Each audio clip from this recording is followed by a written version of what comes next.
High everyone, Ganpati Bappa Morya, Radhe Krishna. বন্ধুরা, আমি এখানে মর্নিং কারেন্ট ফিলিংসের ওপর রিডিং নিয়ে এসেছি। তুমি যে মানুষটাকে নিয়ে ভাবছো, সেই মানুষটা আজ সকালে তোমাকে নিয়ে কি অনুভব করছে, এই টপিকের উপর আমি এখানে রিডিং করব। সম্পূর্ণ জেনারেল রিডিং হবে, টাইমলেস রিডিং হবে। এটা রেজোনেট করতেও পারে, আবার নাও করতে পারে। যদি রেজোনেট করে তাহলে তুমি রেখো, আদারওয়াইজ যেতে দিও। যেহেতু এটা কালেকটিভ রিডিং, কারোর ক্ষেত্রে এটা পুরো রেজোনেট করবে, কারোর ক্ষেত্রে কিছু কিছু অংশ রেজোনেট করবে। তো যাদের ক্ষেত্রে পুরো রেজোনেট করবে তাদের ক্ষেত্রে তো ওয়েলকাম, আর যাদের ক্ষেত্রে কিছু কিছু মেসেজ তোমাদের জন্য রেজোনেট করবে তারা সেটুকু অংশকে নেবে এবং আদারওয়াইজ বাকিটাকে যেতে দেবে। তো বন্ধুরা, এটা একটা সম্পূর্ণ টাইমলেস রিডিং। যখন তোমাদের চোখের সামনে আসবে তখন তুমি যে ব্যক্তিটার মর্নিং কারেন্ট ফিলিংস জানতে চাও, তুমি তার মর্নিং কারেন্ট ফিলিংস জানতে পারবে। তো আমি যতক্ষণ সফল করব ততক্ষণ পজিটিভ থেকেও, ইউনিভার্স ডিভাইনের কাছে প্রে করে নিও এবং যে মানুষটাকে নিয়ে জানতে চাও তার উপর ফোকাস থেকো, ঠিক আছে? আর যদি চ্যানেলে প্রথমবার এসে থেকে থাকো আর আমার কাজ ভালো লেগে থাকে তাহলে অবশ্যই চ্যানেলটির সাথে যুক্ত হওয়ার জন্য সাবস্ক্রাইব বাটনে ক্লিক করে অবশ্যই বেল নোটিফিকেশন অন করে দিও, যাতে পরবর্তী আপডেট মিস না হয়। আর ভালো লাগলে লাইক করো এবং কমেন্টে জানিও। আর যদি আমার হেল্প করতে চাও তাহলে শেয়ার করতেও ভুলো না। তো চলো শুরু করে দিচ্ছি আজকের reading. Divine universe, Angel spirit, আমাকে ডিভাইন মেসেজ দাও যে আমার যারা ভিউয়ার্স, যারা রিডিংটা দেখতে এসছে, সে যাকে নিয়ে উদ্বিগ্ন, সেই মানুষটা আজ সকালে কি অনুভব করছে। ফার্স্ট হচ্ছে moment to moment. Okay,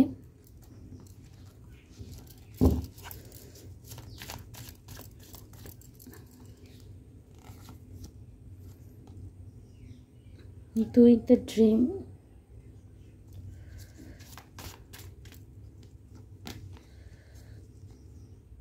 creativity, beyond illusion, silence. Okay, breakthrough.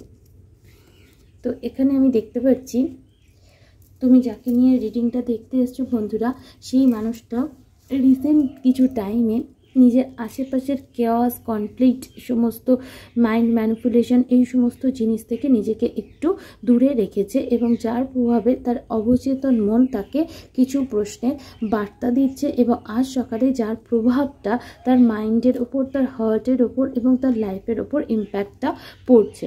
কিভাবে পড়ছে? কারণ আমি এখানে দেখতে পাচ্ছি কিছু সময় কোনো মানুষ যখন সবার থেকে দূরে একটু সাইলেন্স মেনটেন করে থাকে, তখন তার অন্তরাত্মা কথা বলতে শুরু করে এবং সেই পজিশনে কারেন্টলি কিছু টাইম তোমার পার্টনার ছিল। কাল রাত্রিবেলাও তোমার পার্টনার খুব ডিপলি নিজের মধ্যেই ছিল এবং যার প্রভাবে তার আজ সকালে এটাই মনে হচ্ছে যে না, এতদিন সে যে জিনিসগুলোকে সত্য বলে মনে করত, সেই সমস্ত জিনিসগুলো হচ্ছে মিথ্যা। যেমন মনে করো তোমার আর তার মাঝে যে সমস্ত থার্ড পার্টি ছিল, সেগুলোকে সে অনেক বেশি ইম্পর্টেন্ট জিনিস তার লাইফের বলে মনে করতো। বাট ডিপ ডাউন তার আজ সকালে এটা মনে হচ্ছে, যেহেতু সে কিছুটা সাইলেন্ট মেনটেন করেছে নিজের জন্য, সবার সাথে একটু দূরত্ব বজায় রেখেছে, তাই তার অন্তরাত্মা বা অবচেতন মন জাগ্রত হয়েছে, যার প্রভাবে তার মনে হচ্ছে যে না, সব কিছুই মিথ্যা, সব কিছুই ইলিউশন, সব কিছুই 3D লাইফের ইলিউশন। তার অন্তরাত্মা এই সমস্ত জিনিসগুলোতে কিন্তু খুশি হচ্ছে না, তার অন্তরাত্মা কিন্তু অন্য কিছুতেই খুশি। এবং তখন সে যখন সেটা বোঝার চেষ্টা করেছে, সম্পূর্ণ যে বুঝে গেছে তা নয়, তার থার্ড আই চক্র থেকে দুটো জিনিসই এসছে। এক নম্বর, তার মনে হয়েছে তার অন্তরাত্মা শান্তি পেতে পারে তখনই যখন সে নিজের ক্রিয়েটিভিটির ওপর ফোকাস করবে। যত সে নিজের ক্রিয়েটিভিটির উপর ফোকাস করবে ততই তার অন্তরাত্মা শান্তি পাবে। দ্বিতীয়, তার মনে হয়েছে যে না, এই লাইফে শুধু যে ক্রিয়েটিভিটি থাকলে হয় তা না, তার লাইফে এমন একজন মানুষের দরকার যার থেকে সে সত্যিকারের একটা ভালোবাসা পাবে এবং ইমোশনাল সাপোর্ট পাবে। তো এর প্রভাবে তোমার পার্টনার পার্টনারের চোখের মধ্যে সে শুধু আর শুধু তোমার ছবিটাই ভেসে উঠেছে, যার প্রভাবে তার মনে হয়েছে যে না, যে সমস্ত জিনিসগুলোকে সে খুব গুরুত্বপূর্ণ বলে মনে হচ্ছিল সেগুলোর ইলিউশন ছাড়া কিছুই না। তার প্রকৃত শান্তি কিন্তু তার প্রকৃত ভালোবাসা এবং তার নিজের লাইফের ক্রিয়েটিভিটির মধ্যে। যে সমস্ত বন্ধু, যে সমস্ত আত্মীয় পরিজনকে সে খুব গুরুত্বপূর্ণ বলে মনে করছিল বা যে কাজকে সে খুব গুরুত্বপূর্ণ বলে মনে করছিল, সেগুলো কিন্তু তার থেকে শুধুমাত্র সময় আর এনার্জি নিয়ে নিচ্ছিল। আখিরে সেগুলো তার ক্ষেত্রে অতটাও ফিউচারে বেনিফিশিয়াল হতো না, যার প্রভাবে তোমার পার্টনারে আরও বেশি অবচেতন থাকার কথা ভাবছে এবং তার সাথে সাথে সে নিজের লাইফের একটা বিরাট বড় ট্রান্সফরমেশন আনতে চাইছে। মানে সে চাইছে যে সে যেভাবে day to day life carry করতো, যেভাবে বাকি সব জিনিসকে গুরুত্ব দিত, সেই সমস্ত জিনিস থেকে সে বেরিয়ে আসবে এবং নিজের লাইফে একটা সম্পূর্ণ চেঞ্জ সে নিয়ে আসবে এবং যার মধ্যে সে মুমেন্ট টু মুমেন্ট এমনভাবে চলবে যেখানে তার লাইফে কোনো রকম কেউ তাকে পুশব্যাক করতে না পারে, কেউ তাকে স্ট্যাগন্যান্ট করতে না পারে, কেউ তাকে পিছনে টানতে না পারে, যার ফলে তার গতি রুদ্ধ না হয়। এই যার মুমেন্ট টু মুমেন্ট তার লাইফে, লাভ লাইফে, তার পার্সোনাল গ্রোথে, তার ক্রিয়েটিভিটিতে একটা গ্রোথ থাকে এবং সেক্ষেত্রে সে একটা ব্রেক থ্রু চাইছে এবং চোখ বন্ধ করে সে শুধু যে ক্রিয়েটিভিটি ইমাজিন করছে তা না, সে এটাই চিন্তা করছে যে তুমি তাকে কিভাবে লাভ দিয়েছিলে এবং কিভাবে তোমারও ভেতর ক্রিয়েটিভিটিটা রয়েছে, যেটা তোমার ক্রিয়েটিভিটিটা তুমি সবসময় এনহ্যান্স করার চেষ্টা করতে, বা তার ক্রিয়েটিভিটি যেটা রয়েছে সেটা তুমি তাকে মোটিভেট করতে যে না তুমি এই কাজটা করো। তো তোমার সেই ভূমিকা, সেই যে অবদান, সেটার কথা তোমার পার্টনারের ডিপ ডাউন মনে হচ্ছে। চলো দেখি আরও দেখবো। Divine universe, Angel, spirit, please আমাকে ডিভাইন মেসেজ দাও। আমার যারা ভিউয়ার্স আছে, অনলি ওয়ান গড ডিভাইন। তার পার্টনারের মর্নিং কারেন্ট ফিলিংস কি? লাভার্স।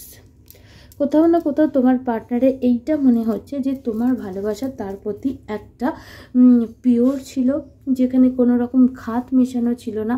তুমি তার সত্যিকারের ভালোবাসা তোমার থেকে সে পেয়েছিল এবং তোমার সাথেই সে অন্যায় করেছে।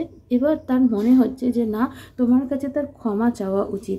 হতে পারে কোনো ফ্যামিলি ইস্যু, মাদার ইস্যু বা কিছু থাকতে পারে, কিছু নেগেটিভিটি থাকতে পারে, কিছু ইনফ্লুয়েন্স থাকতে পারে যে ডেভিল এনার্জি হিসেবে তোমাদের কানেকশানে কাজ করছিল এবং তোমার পার্টনার তোমার আর তার কানেকশানটাকে আর না এগিয়ে আটকে গিয়েছিল, তাদের কথায় বলো বা তাদের প্ররোচনায় বলো। বাট এখন তার একটা স্পিরিচুয়াল গ্রোথ বলো বা একটা অ্যাওয়েকিং বলো হয়েছে, যার প্রভাবে তার মনে হচ্ছে যে না, সে কিন্তু ভুল করেছে, তার তোমার কাছে এসে ক্ষমা চাওয়া উচিত। এখানে তোমার ভালোবাসা এবং তোমার সৎ পরামর্শ এখানে গভীরভাবে প্রভাব দিয়ে গেছে। চলো আরও দেখবো আর কি অনুভব করছে আজ সকালে। ডিভাইন ইউনিভার্স, অ্যাঞ্জেল, আমার ভিউয়ার্সের পার্টনার আজ সকালে আমার ভিউয়ার্সকে নিয়ে কী অনুভব করছে। Hanged man. ডেফিনেটলি তার এটাই মনে হচ্ছে সে কেন তোমাকে এতদিন স্টাক রাখলো, তোমার সাথে কানেকশানকে সে ফরওয়ার্ড মুভমেন্টে নিয়ে গেল না। এখন সে এটা অনুভব করছে যে তোমার সাথে এরকম করে থাকলে তার লাইফেই কোনো রকম গ্রোথ হবে না, তারই লাইফ আটকে যাবে। 5 of Pentacles, they miss you a lot. এবার সে এই কানেকশানে নিজের টাইম, এনার্জি সমস্ত কিছু ইনভেস্ট করতে চায়। আর ফ্যামিলি ইস্যু যদি থেকে থাকে সেই বিরুদ্ধে তোমাকে সরিয়ে রেখে নিজেই তাদের সাথে লড়তে চায় এবং তোমার সাথে একটা প্যাশনেট নিউ বিগিনিং করতে চায়। এবং এই মানুষটা এটা বুঝেই গেছে যে তুমি হচ্ছে তার লাইফের সঠিক পার্টনার, যার সাথে সে একটা স্টেবল ফিউচার ইম্যাজিন করতে পারে। তো এতদিন হয়তো তোমার পার্টনার কনফিউজ ছিল, কেন বলছি দেখে নাও। তোমার পার্টনার কনফিউজ ছিল, বুঝতে পারতো না, বাট আজ সকালে তার এইটা মাথায় এসে গেছে যে কি হয়ে গেছে যে না, তার প্রকৃত শান্তি কিন্তু তার ক্রিয়েটিভিটি আর তার লাইফের ট্রু লাভের সাথে থাকা নিয়ে। চলো আর কোনো মেসেজ যদি থেকে থাকে দেখে নেব। আজ মর্নিংয়ে কি অনুভব করছে distance. The separation you are experiencing is necessary to help the relationship grow. তো তোমার পার্টনারে এটাও মনে হচ্ছে যে এই যে তোমাদের মধ্যে দূরত্বটা এসছে, এই দূরত্বটা আসা খুবই জরুরি ছিল। আদারওয়াইজ সে কখনোই তোমার ইম্পর্টেন্স বা এই রিলেশনশিপের ইম্পর্টেন্সটা সে কখনোই ইমাজিন করতে পারতো না যে এই রিলেশনশিপটা তার লাইফে কতটা important. 2 number, past life. You have known this person before. It is a soulmate from a past lifetime. তো এরকম কানেকশন তার জীবনে কোনোদিন আসেনি এবং সে কোনোদিন এরকম ডিপলি কিছু অনুভবও করেনি সোল লেভেলে। তাই তার এটা মনে হচ্ছে তোমার সাথে তার পূর্বজন্মের সম্পর্ক ছিল এবং তুমি তার সোলমেট। তো মেন বটম দি ডেকের এনার্জি হচ্ছে forgive and release. You are stronger when you carry love and forgiveness rather than anger. তো তোমার পার্টনারে এটা মনে হচ্ছে যে এতদিন তার রাগ থাকতো, ক্ষুব্ধ থাকতো, সব 3D ইলিউশন যেগুলো সেগুলোকে সে ইম্পর্টেন্স দিত। এখন তার মনে হচ্ছে যে না, তার কাছে আমাকে ক্ষমা চেয়ে নিতে হবে, আর ক্ষমা চাইলে তো কেউ ছোট বড় হয় না, আর যে ক্ষমা করে দেয় তার হৃদয় অনেক বড় হয়। তা তোমার পার্টনার সমস্ত কিছু পাস্টের অ্যাঙ্গার, সমস্ত রকম হেট্রেড, সমস্ত কিছু রিলিজ করে তোমার থেকে ক্ষমা চাইতে চায় এবং তোমাকেও যদি তার মনে কোনো তোমার প্রতি কোনো রাগ থেকে থাকে তোমাকেও ক্ষমা করে তোমার সাথে happy future, strong future, life time future তৈরি করতে চায়। তো বন্ধুরা, রিডিং যদি ভালো লেগে থাকে, রেজোনেট করে থাকে, লাইক শেয়ার সাবস্ক্রাইব অবশ্যই করো এবং কমেন্ট সেকশনে আমায় জানিও। ধন্যবাদ।